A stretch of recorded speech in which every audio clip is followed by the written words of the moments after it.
All right, now the bit of rivalry nights on Friday night, some memorable moments in this long-running feud between the Storm and the Sharks, Crawl. Oh, hasn't there been some moments over the years? Mick Ennis patting Cameron Smith's head, the 2016 Grand Final, Luke Lewis and Wade Graham, how they used to almost kill Cooper Cronk out there. There's been some moments. Whitey knocking Ben Ross out. Ben Ross with the elbow there, and obviously you had Will Chambers in amongst it a lot as well. Him and Paul Gallen had some famous slanging matches, didn't they? So, and then obviously they culminated in a grand final win with the Cronulla Sharks. So, yeah, it's been... It was one of the great rivalries in the game for a couple of seasons, wasn't it? Like the intensity, the sledging, the fact Cam Smith got sin bin at Shark Park. It's been everything. So they do hate each other, and the Sharks have been known as Mr. Nice Guys until the last few weeks. They've got their backs up. And they've turned up the intensity. They have, right? So this could get fiery.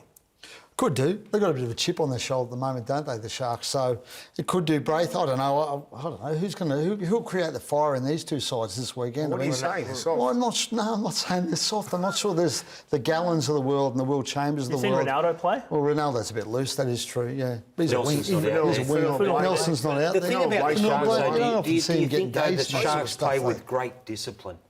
Like, that's been the key to their success almost, hasn't it? Everyone does their jobs and they play with great discipline and it keeps them in the games. I couldn't see it potentially going that way. Yeah, I don't either, actually, the more we talk about it. Craig Bellamy in front of the cameras this morning with some good news for Storm fans.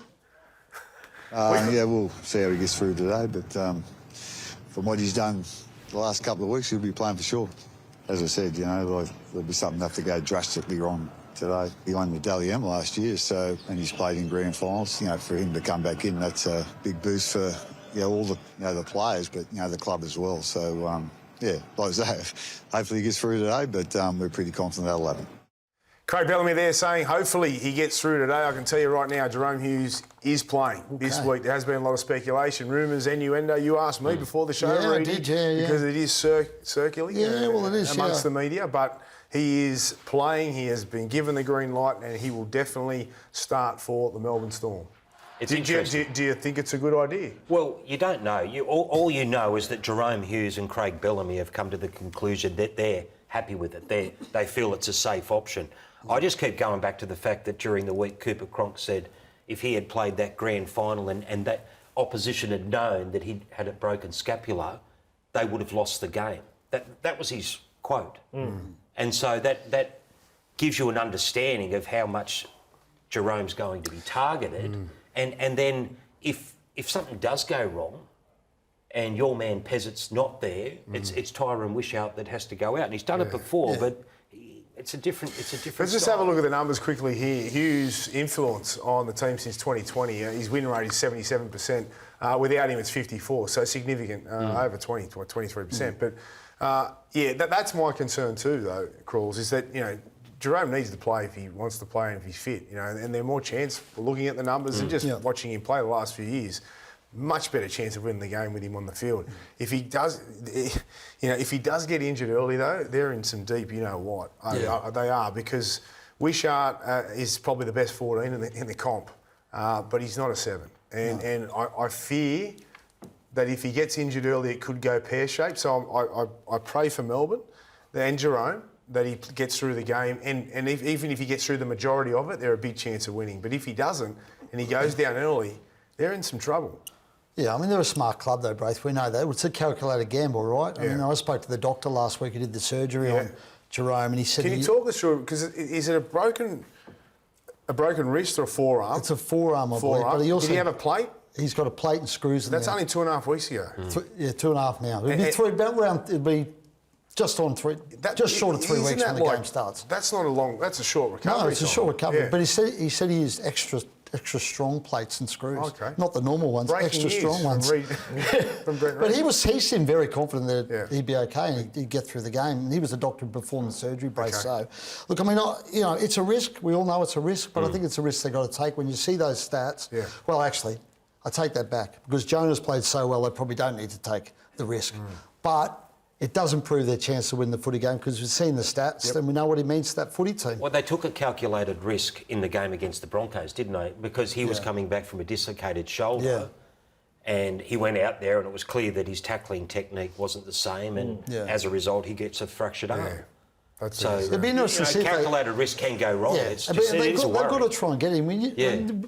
You brought up the Cooper Cronk grand final. I mean, Melbourne tried to get at him all night, couldn't get anywhere near Cooper Cronk in that grand final. But that's what Cronk was saying, that they didn't know it was as bad as... But they knew he had an injury and they couldn't get at him, Cruel. So, it's one thing to say that, they're going to go after Jahrome and test him out, but you've got to get there and you've got to make it happen. You can't become preoccupied with it. I reckon the Sharks would fancy their chances. Now, meanwhile, Craig Fitzgibbon won't be telling his team to tone things down after a noticeable shift in their attitude. The boys are just sticking up for themselves and they've got the confidence and belief and they're just backing themselves and sticking up for each other in the club, and I think it's great. I don't know how much they are hearing or seeing, but it's clearly had an effect on some of them, and the fact that they feel that way is great. I'm not going to stop that. You get hardened by your heartache, and we've had a bit in the semis for the previous years, so we've got a challenge on our hands, but we're excited for it, and the boys do believe that we are in a better position than we have been in semis past. Fitzy loves the new hard-nosed attitude from his men at the Sharks, and knowing Fitzy, that doesn't surprise me because he had that hard-nosed edge himself, Crawls, and there has been a shift. There's been a significant shift in not only their performances but their attitude. Yeah, well, you can see it clearly in Nicho Hynes, like he's walking around with a chip on his shoulder and having the angry pills and sometimes, from the outside looking in, you think, what are you whinging about? What are you complaining about? Who has disrespected you? We've gone back over your records, but the thing I do like about what's happening with Nicho at the moment is that whatever it takes, he's lifted to the challenge. And his last two games, last weekend in particular, he started to play the football that we've known for so long he was capable of. Since he won the 2022 Dally M medal, we've known he had this in him. And now he's lit that fire to get the best out of him. Sometimes in players, certain traits make them play better. And for Nicho right now, maybe playing angry, he's really, it's lit his fire, because I remember even when I played, people would often criticise me because I was quite animated and over the top, and then so I tried to tone it down. And I felt I didn't play as well. Like there's certain traits in the way that you play that make you play better.